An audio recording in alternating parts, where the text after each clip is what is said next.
de encontrar. Soy así, ya es muy tarde para cambiar. Yo no espero nada, vivo sin rumbo.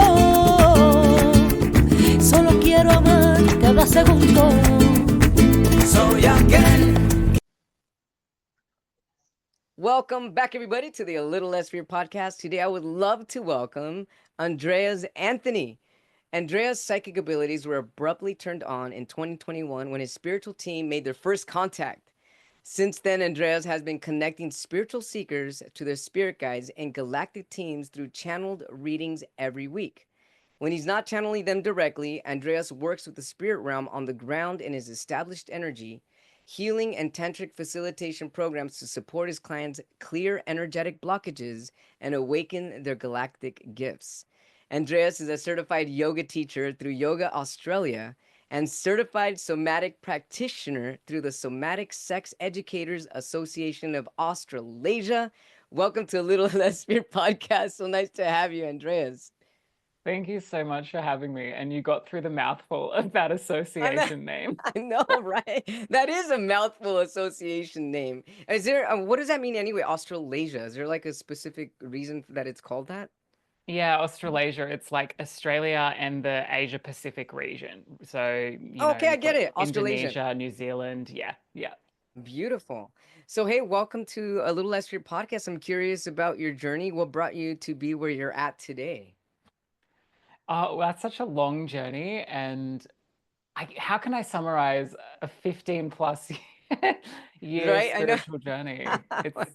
It's a lot, but you know what? I think it's just been ever since I was about, yeah, mid teenager, 15 years old, I've had this growing sense of feeling like I was a spiritual person, and there was something in spirituality for me when I was young and afraid and being bullied for being gay and all of these things. And over the years, that's just developed more and more and more to the point where it was like, oh my gosh, like I'm not only a spiritual person, but I fully know in my being that there is this like global ascension that we're all in right now. And it's part of my mission here to do what I can do to support and assist every single individual who so chooses to uplift their own experience here on the planet. Now, you use the word global ascension. Is this something that you had heard before about or read about, or is this something that just came to you through you? I'd say it's definitely come to me over the years in a combination of inner knowing and then just the spiritual path. I think a lot of, if I'm like many others, it's like, I'm curious if this was for you the same, Lino, but there's like in the early phases of the spiritual journey, you go out. Yeah, that's at least what I did. Like I go out to resources. For me, it was yoga. Yeah, yoga was the big thing that it was a structure. It had this container. It had lineage. It had an ancientness about it. And before you were speaking in the pre-interview, and I think you were talking about Buddhism. So similarly, there's like Buddhism. It's a structure. There's a lineage. There's something really concrete about it. And I feel like that's where a lot of us start. We go and we look at things that are concrete and that are external to us, like whether they be religious or whether they be spiritual tradition, or even if it's like tarot, or even if it's like crystals, like we go to these external things. And for me, like there's a couple pieces there. The first piece Okay. is for me, like that was all really necessary and it was fundamental to my own spiritual journey. And that's how I undoubtedly started to get inklings about this ascension. And then as the spiritual journey progresses, it becomes more of an inside job, more of an inside job, more of an inside job. And all of these other things like tarot and crystals and yoga and all of that, they just become mechanisms and tools Yeah. to connect to something deeper that is fully within you.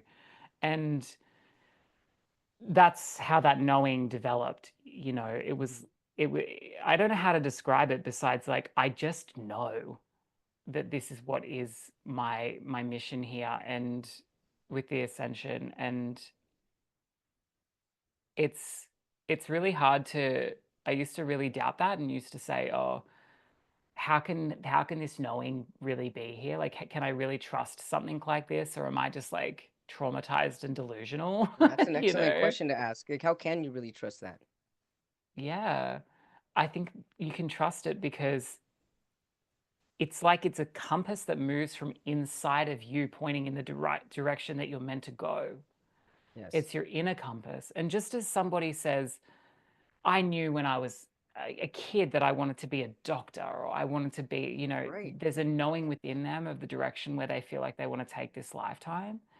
That's really been in me since I was a teenager. And I think it's our job to, rather than doubt what's coming from the deepest part of our soul inside of us, it's our challenge, our mission, our obligation, our vulnerable trust Right. Right. to follow that inner compass. So that's how I know. I just know based on the intuitive feeling, and plus having galactic beings and spirit guides and angels like give me a thumbs up that that's correct is also really helpful and reassuring too.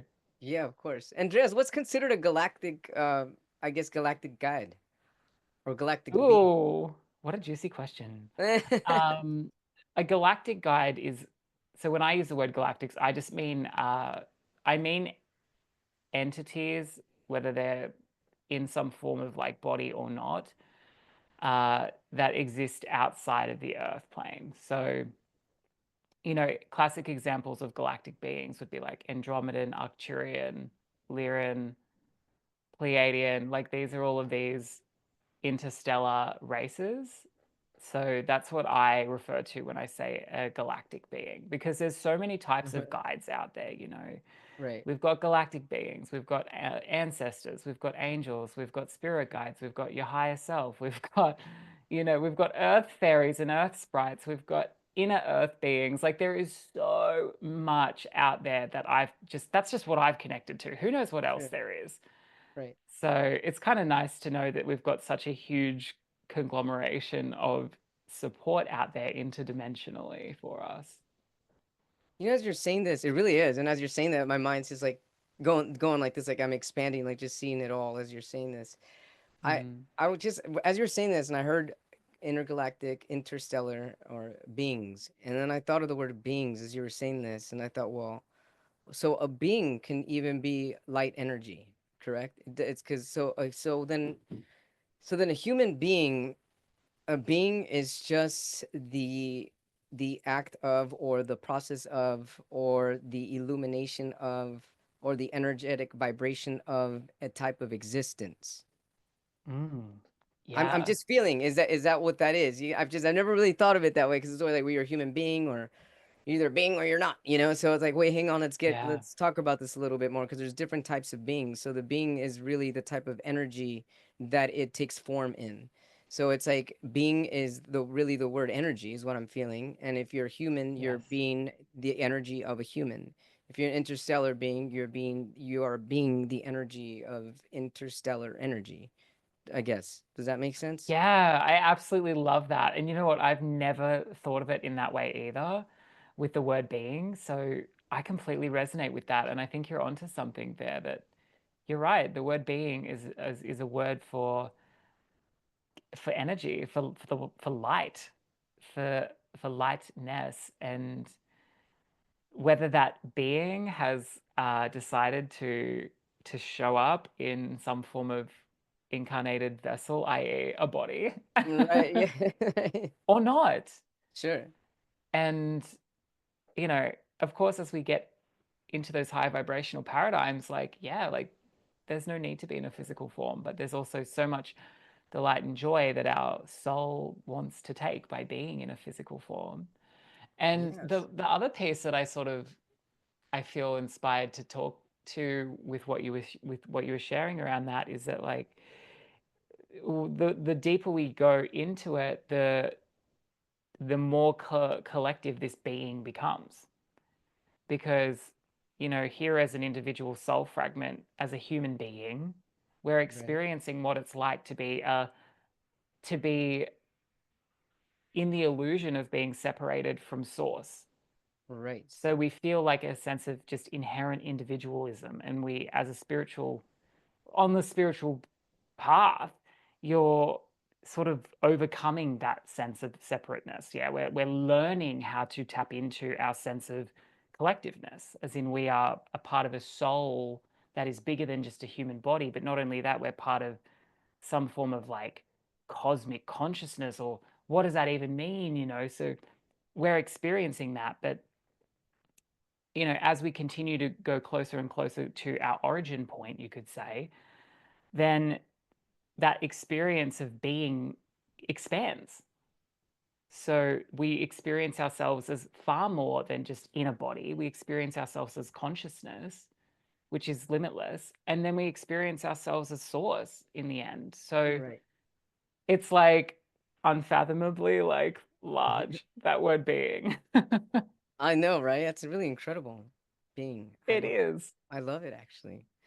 So, you mentioned something else that caught my attention as well right now. Cosmic consciousness and I'm just to get your perspective. Is cosmic consciousness the same as universal consciousness?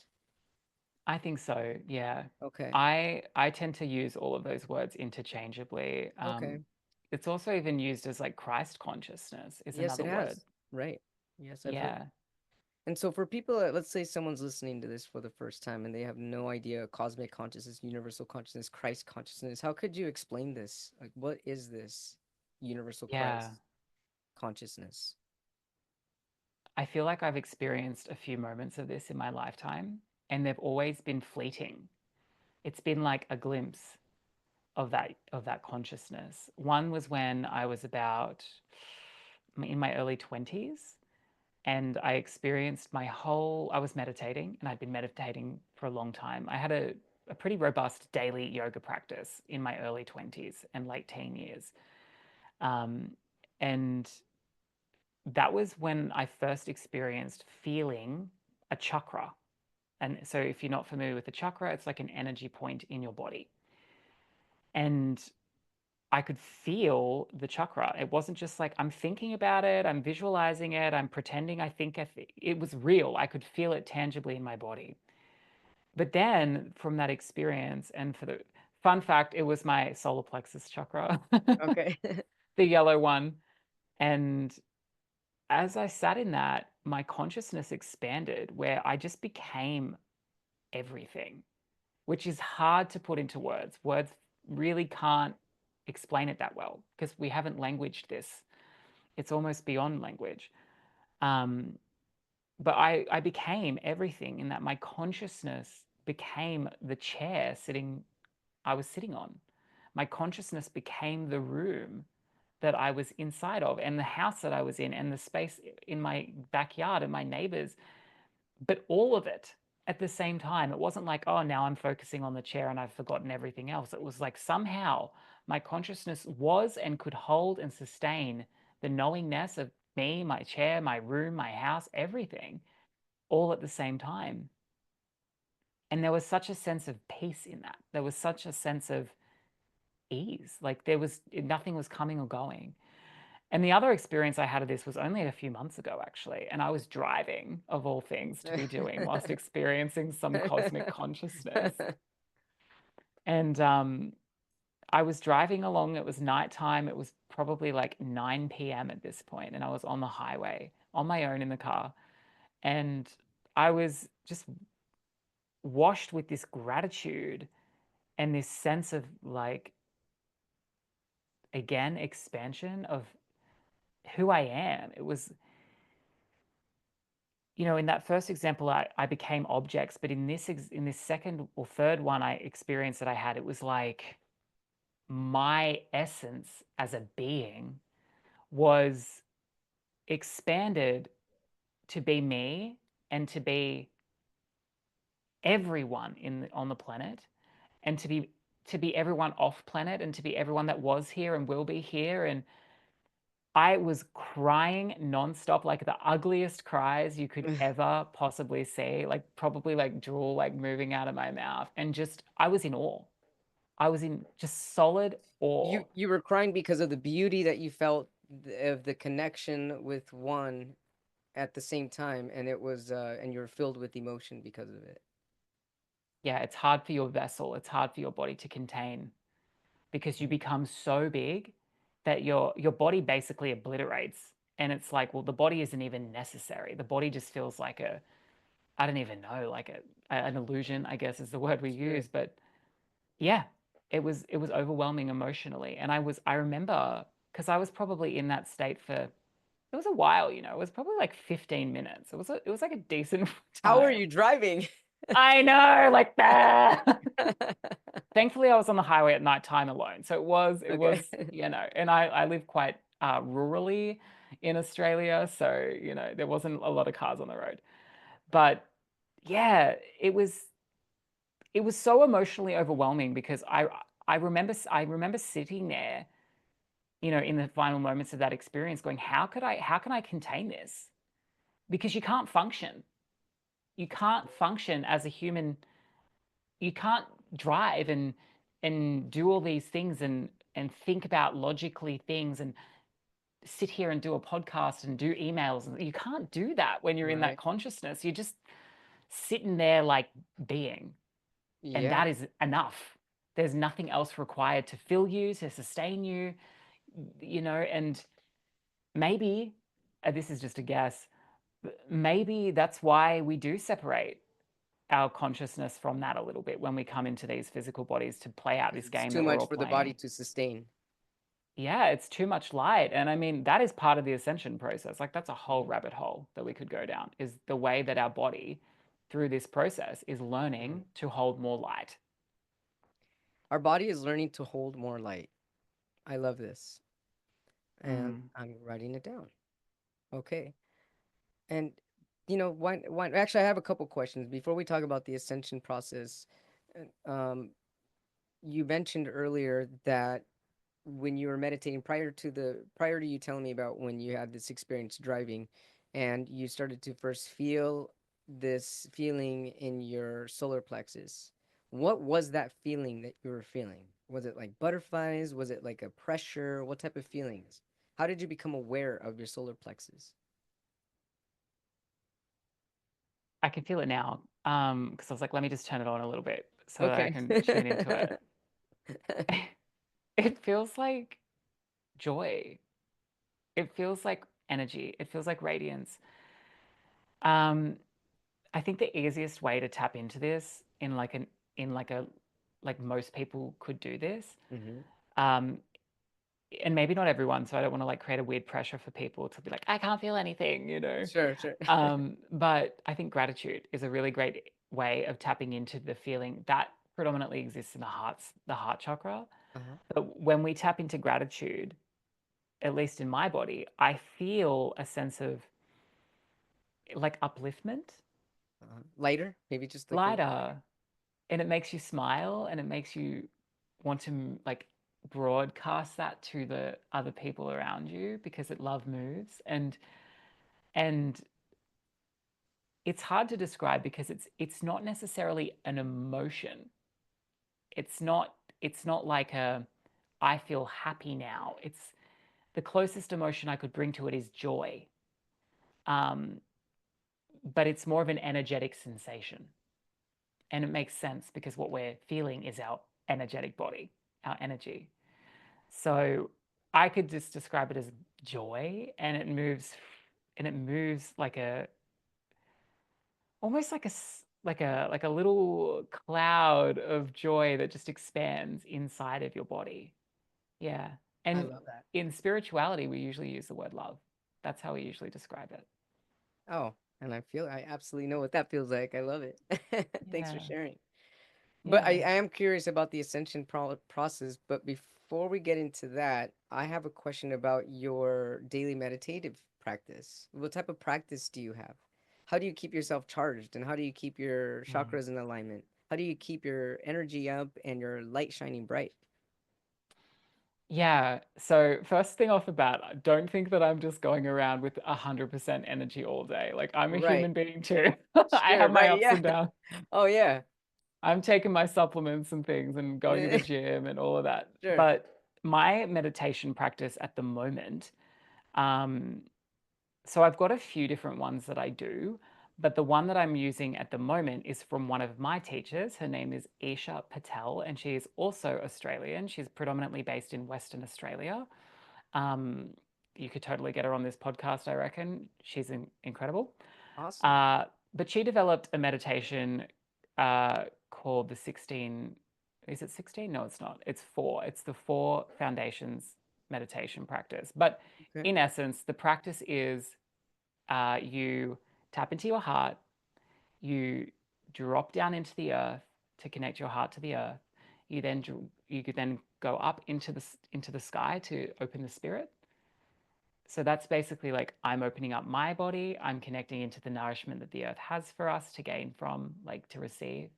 And then I'm also opening up my energy to the sky, to spirit, so that I'm that full pillar of, you know, uh, grandfather sky and grandmother earth coming together through me, through the vessel. And that practice has like a whole ton of other things that I could go into. There's like all things like I'll just say some words, but no one has to understand them. You activate a toroidal field, you activate your Merkaba, and then you go to town. then Then you you go then into you do town the day. and then you're ready. Right.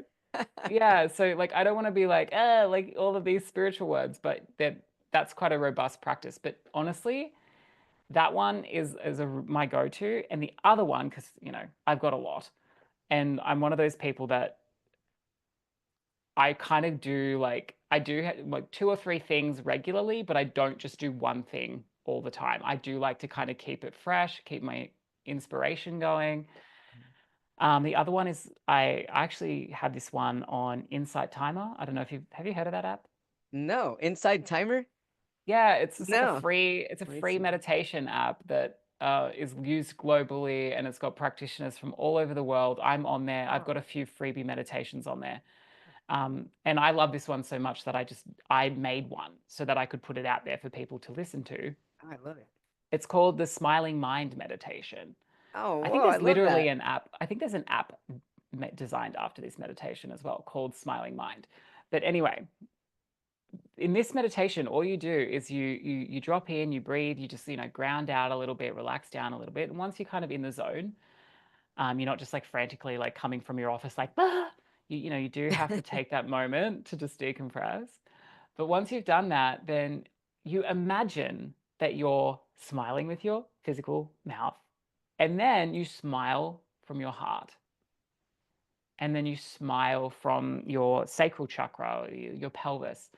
So you're kind of smiling from these three big blocks in your body, and you visualize and feel the same energy that you would feel when you're smiling with your mouth.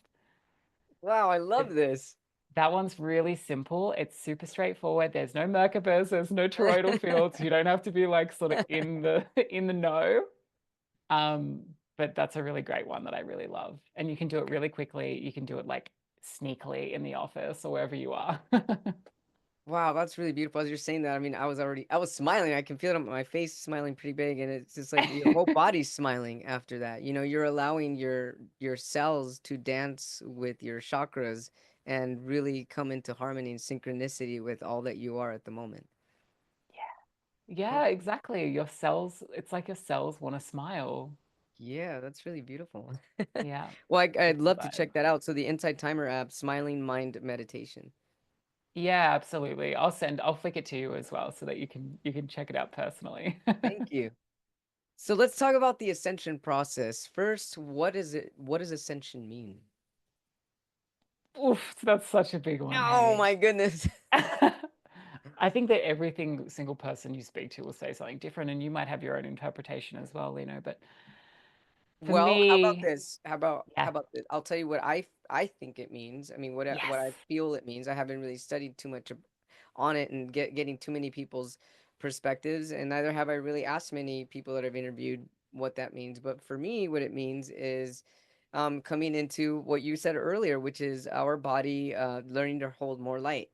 That's why I wrote it down because to me, that's what ascension is. And the more that we can be into our light, the more we're going to radiate that light with those around us, and the more it's going to have a domino effect and begin to change our life for the best, for the better.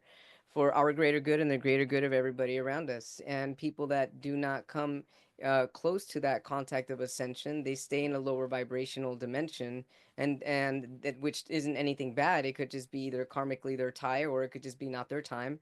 And so there's no judgment, but it's all really in the face of the adversity of the changes that go on between the dynamics of energies that are constantly intertwined, locked, knotted, and some of them becoming free. So to me Mm. personally, ascension is, and what it means for me, if I am, and I'm certain that I have been, is really coming out of my pain body, coming out of the fear system into my eternal love divine system. That's what it I means think to me. you've summed it up Oh, perfectly. And like anything I could say would just be like completely reiterating what you just said. oh Yeah. my goodness. Is that so? That's similar as what it feels like to you as well? That's what it means to you? Yeah, I think ascension is coming home. To me, it's a coming home within a physical body. And actually, just as I said that, I I love could this. feel so I work a lot with the angels as well. And I could feel like I could see the angels were all just there, like, yes, exactly. And so they're vibing, they're championing this discussion. But the the beauty of this ascension journey that we're on currently, as in where our bodies are learning to hold more light, which means, as you said, that we become more uplifted and we see the world from brighter eyes. We feel more open. We experience a higher vibration of existence. So the beauty of that is this process is not normally done inside of a body. It's not normally done when you're incarnated into a physical vessel like we are. So I use the word vessel a lot because that's the word that my team use with me. They call my flesh suit a vessel, Yeah. and but it's a body. But that doesn't happen it doesn't usually happen in a body. Normally what happens is we leave the body. We go back to our, you could say, spirit form, and then we decide where we're going to incarnate next time. So maybe we incarnate into a fifth dimensional Pleiadian body, or maybe we come down into a third dimensional human form again, or what have you.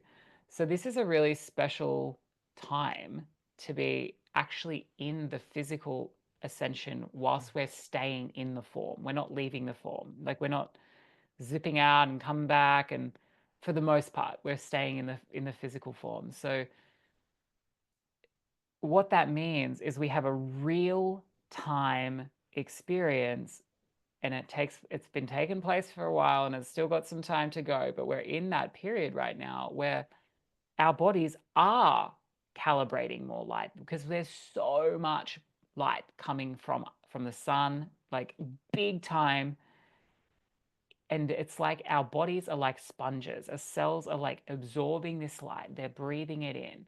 And as this light occurs, or this light enters our body, it starts to push up against the density that we're carrying. So that density is trauma, stories, Sure. conditioning, what Right. our parents taught us, what our culture taught us, what our society taught us, religion, all of these things that have made us go, oh, I'm this and nothing else. I'm that and they're this, me versus them, us versus them, like all of this conditioning that we have. It pushes up against that. And then we basically have two choices. We either alchemize that stuff, we heal, we deal with our stuff. That's why everyone feels like they're losing their mind right now, because it's all coming out on a personal level. And or the other option is we don't deal, we just push it away, we go back to our addictions, we just numb ourselves out with TV and food or whatever the things are, and no judgment on this. And yeah, like you said, we stay in that vibration that we were all comfortably calibrated in before, but we're not comfortably there anymore because the ascension energy is making us move. It's raising our vibration whether we like it or not. So the only way to stay into that lower vibration is to dig your heels in. And what will do that? It's fear. Mm-hmm. fear of the unknown, fear of taking the next step, fear of taking a risk, fear of trusting yourself, whatever it Sure. might be. So, you were saying that some people go and some people stay, and what I would say to that is the people that are too scared and that or won't get the support to help themselves feel better or feel more supported to take the leap or whatever it is, like the only reason they're staying is by choice.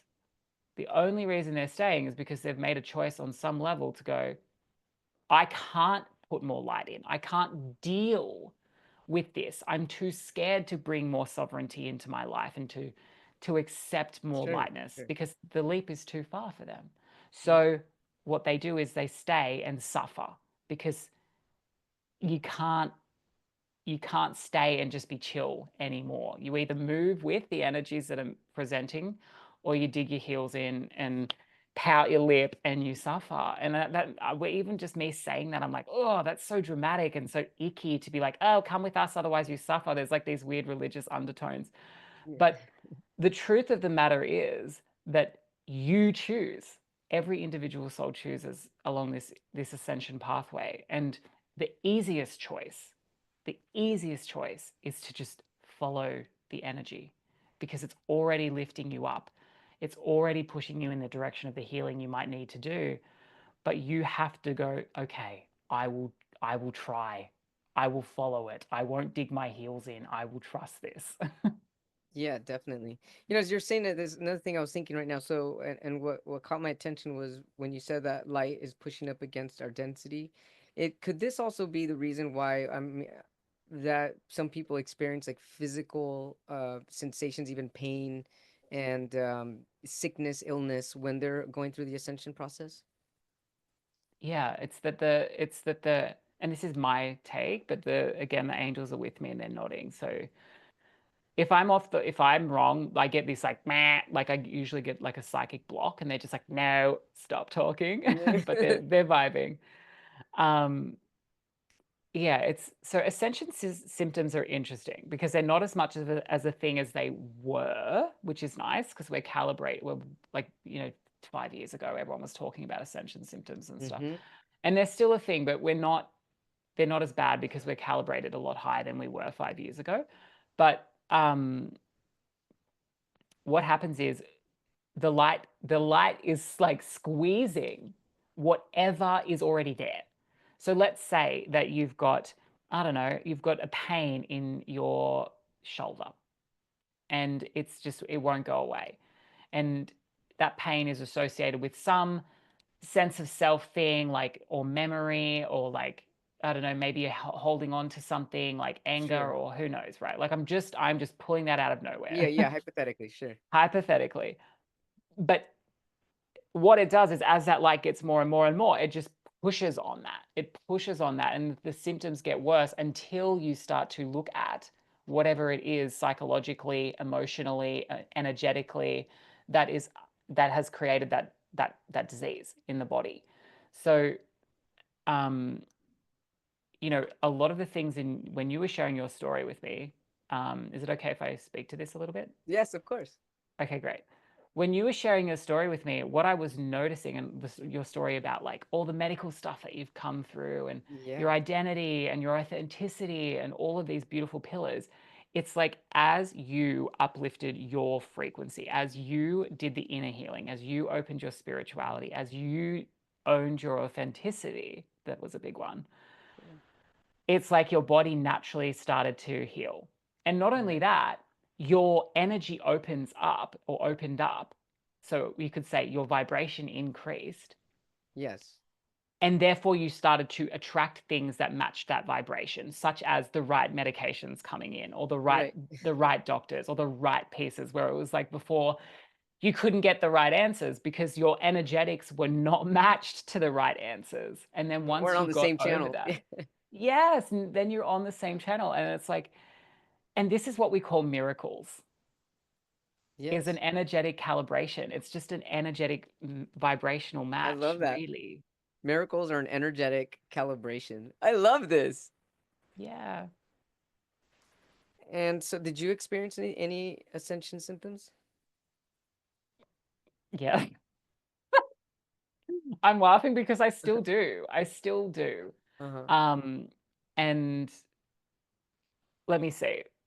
I think one of the biggest things, I don't know if you could call this an ascension symptom, but back in 2021, I had my like psychic awakening, not my spiritual awakening. My spiritual awakening when I was like 15 or something, but the psychic awakening took place then. And I did not grow up like I was not one of those kids that like spoke to dead people and then turned it off because I was too scared. That was not my experience. I didn't have any psychic things going on for me in memory until I was 27 or 28 or something, right? And then it started to um, turn on. So it went from nothing and then it turned on. And as part of that, I had this full blown spiritual psychic awakening moment. It was a whole thing. It was quite terrifying, but nevertheless, it literally felt like my head on the right hand side was a satellite dish that was beaming up to who knows where for a year, for an entire year, to the point where I felt like I needed to go and get all of this medical treatment. And I did. I went and got a voluntary brain scan, like a voluntary head MRI. Mm. Um, and I went to the doctors and made sure I got my eyes checked and did all of these things because I was like, what is going on here? This feels weird. It feels uncomfortable. I'm scared that my brain has got problems. Like, who knows what is going on? Sure. And nothing was going on. Like for me, like it was just a symptom of that psychic awakening. And then within like a year or so, that died down, and it didn't matter how much my because my guides were I was then connected to my guides. Didn't matter how much they were telling me that. Like they were like, "Oh no, it's fine. Like just roll with it. It's just a symptom." Blah blah blah. I was like, "No, no, no, no, no. I'm dying. Like I need to go to the doctor." And I think sometimes we need to do that. We have to do the real world stuff. We do have to go to the doctor. We do have to take the medication or the alternative therapy or go and see the healer or Yeah. the acupuncturist because we need that as I think anyway, that we need that kind of like thing that we know as a human being to support that energetic side that we might be doing in our meditation, in our Reiki, in our what have yous. I love how you're saying that because there's been many times when I was tapering off some medications and doctors wanted to maybe bring in another medication to help support, some withdrawal symptoms or medications, and I was against it. I wanted to do it all on my own. And though I did with a lot of the medications, I feel that perhaps the suffering could have been quieted down a little bit because it is okay to get help for the physical body while you are becoming more light. Yeah. Have you heard that saying, when the student is ready, the teacher appears? Yes. That saying is basically energetic vibration calibration. It is an energetic match.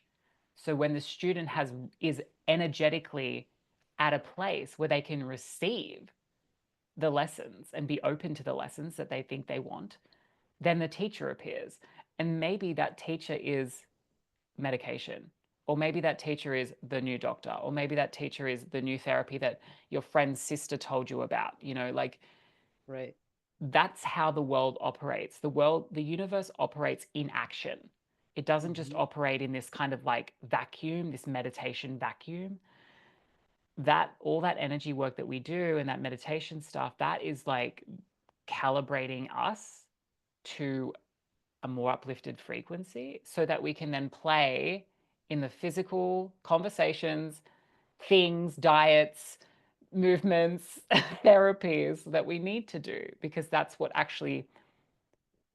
the real world, tangible, physical stuff that actually then gives it the oomph. It's the action that the universe has taken to match that frequency that we're vibing out. Yeah, I love that. So the universe is going to show us through action. Yeah, that's right. And we have to be open to that. That's the other thing, is we have to be Yeah, open because we get to. signs all the time, and you can ignore it. Like you were saying, a friend could recommend a therapy or a certain food or try celery juice, and it's like, okay, yeah, whatever. So hang on, the messages are coming in for a reason, and you're still people block it. All right, whatever. They told me this, but I'm not gonna try it. Well, why wouldn't you try it? Especially if you're seeking it, and the universe is basically providing answers, from through your friends, like messengers. It's almost like there's messengers all around you. Yeah, that's right. And of course, you have to use your own authority and decision making and discernment to decide which ones are correct for you. Um, but that process does become easier when you get more connected to your inner compass, into that when you do the practices to like Mm. meditation to uplift your frequency. It becomes easier to make those choices. Mhm. And to know what is the right choice. Maybe it is celery juice. It's so funny you mentioned that because I'm totally doing celery juice at the moment and loving it. I think it's great. But, you know, on that, my auntie is like celery juice fiend. She loves it. And she's been saying to me for so long to do the celery juice thing for my gut. So my gut health is like, I'm on a gut health recovery journey right now. Sure. And yeah, and it wasn't until like about a month or two ago that for whatever reason I was ready to just explore it, to just try it. Whereas for the last few years, for whatever reason, there was a blockage in my frequency that was It's like, interesting how nah, that happens. yeah. And you know what? It's really helping me. And of course, part of me goes, oh, well, if I had done it 3 years ago, then blah, blah, blah, Right. like there's that sort of like hindsight piece. But there's also a trust in that, like, the timing is divine, and I'm obviously in the right place now to receive this, Right. what I would call medicine. I'm not doing health advice here or anything, but for whatever reason, I wasn't before, and I just trust that. Yeah. Yeah. Oh, I love it. Yeah, celery juice is great. I used to suffer from eczema, and then I was kind of started to read a lot of the medical medium books. And first, I was resistant to it. I was like, "Well, how does he know all this stuff?" And then I started really reading about celery juice, and I felt really gravitated towards it. And within 2 months, the eczema in my body was completely gone. And so I had Wow. strong faith with celery juice, and I drank celery juice I mean, I did this morning, but every day for a little about a year and a half. And now I do it. Maybe I drink it maybe every other week or so. But for a year and a half, I drink it religiously every morning, and it healed my skin completely. Wow, that's I know, incredible. I know it is. Yeah, it's doing great things for me as well. Like it's definitely making my gut feel a lot more like soothed and eased, and And also, everything starts I'll with take gut it. health. So if you have a healthy gut, I mean, of course your skin's gonna be better. Everything else is gonna your digestion, everything, Yeah, absolutely.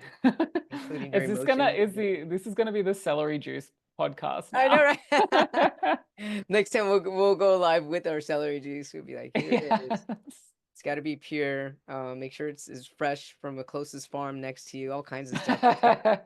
I've heard that actually, that the closer the farm is to where you live, I mean, because you're getting it in its purest form when it's freshly picked, rather than it being, imported and on shelves and it's taken longer. So the fresher you have it, the best it's gonna be for your body, mind, and soul. Yeah, Yeah, absolutely. I absolutely. love I this. think How are you feeling?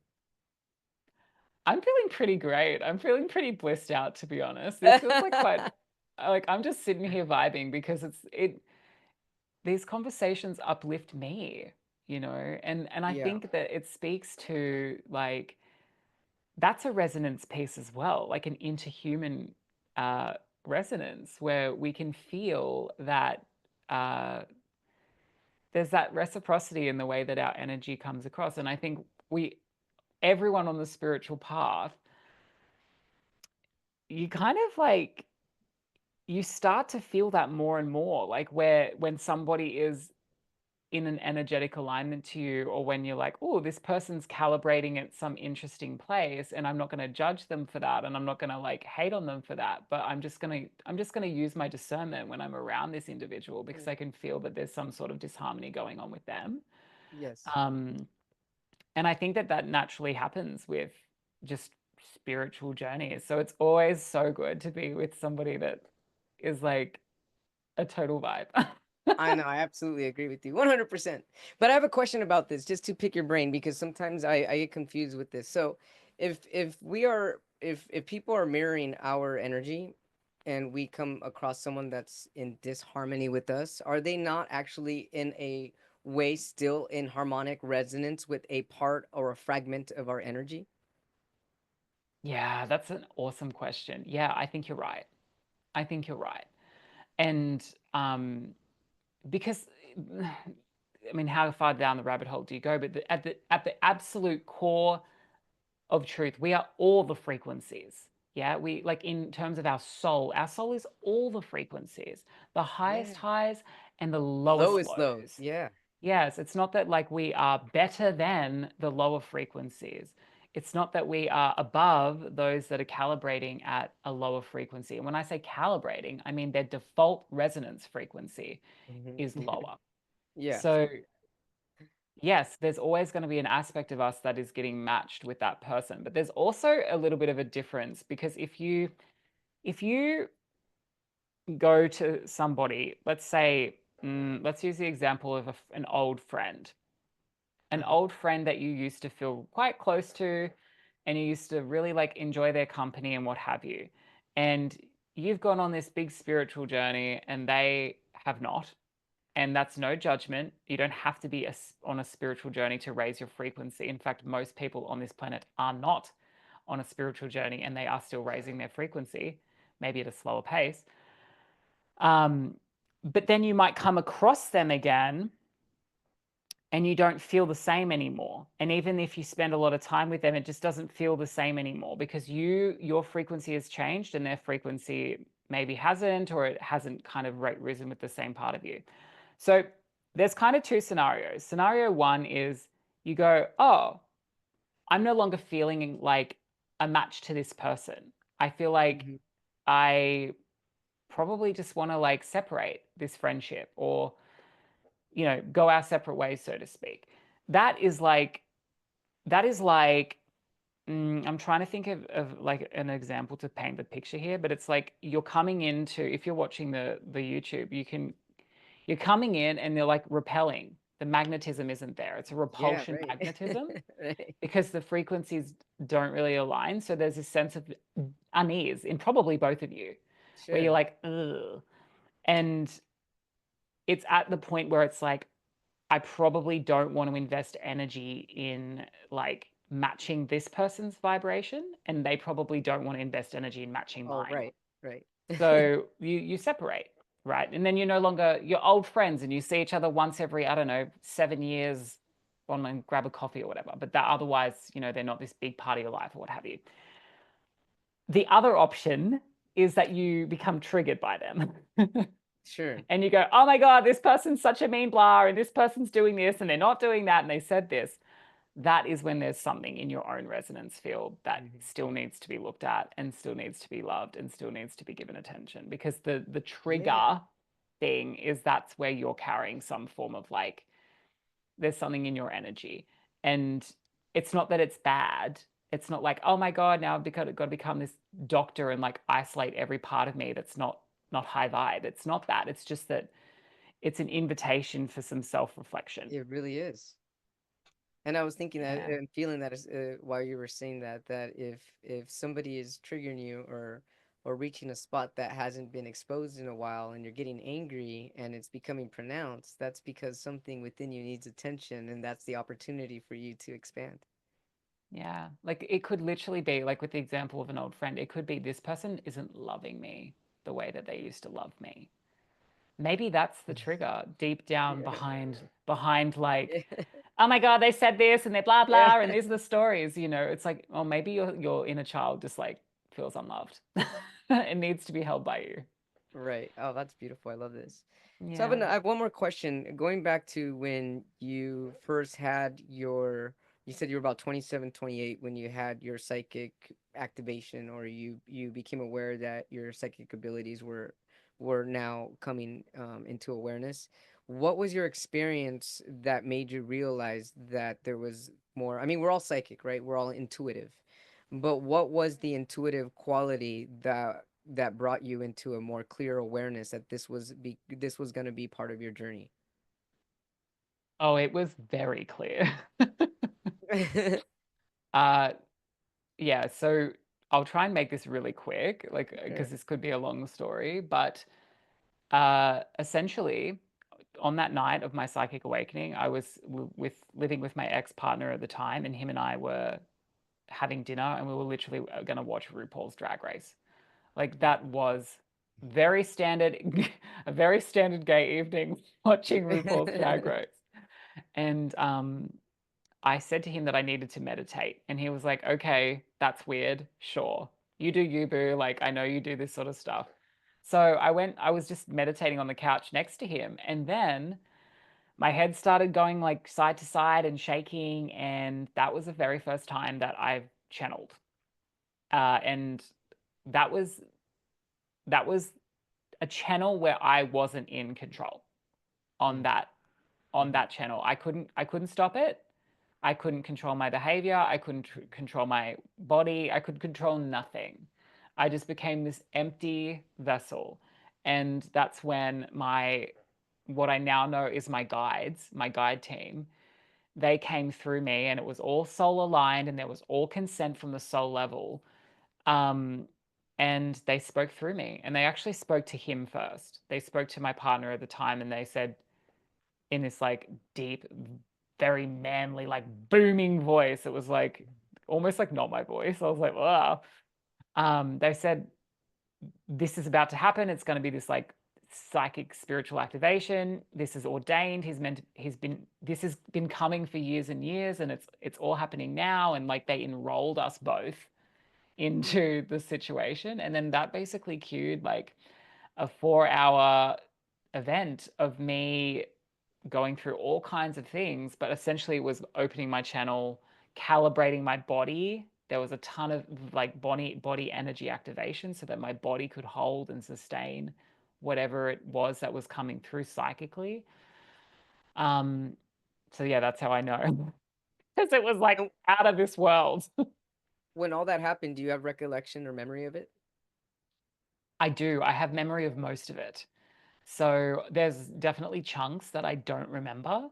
But one part of this story that I love to tell because it really helps me verify and validate this experience was that so in Australia we have 000. That's our equivalent of 911. Okay. So he was like, about 2 hours in, he was like, this is bonkers. I'm scared for you. I think you're having a psychotic breakdown. I'm calling the cops. So he called 000. Well, he tried to. And I said to him, well, I didn't. My channel said to him, you're not going to be able to get through. And he didn't get through.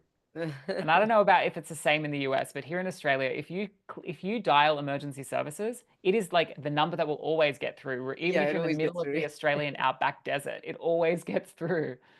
And it didn't get through. But then he tried again. I said, you can try again. It's not going to get through. It didn't get through. Then he tried to call his mom, and I said, that's fine. You can call your mom. And he did get through.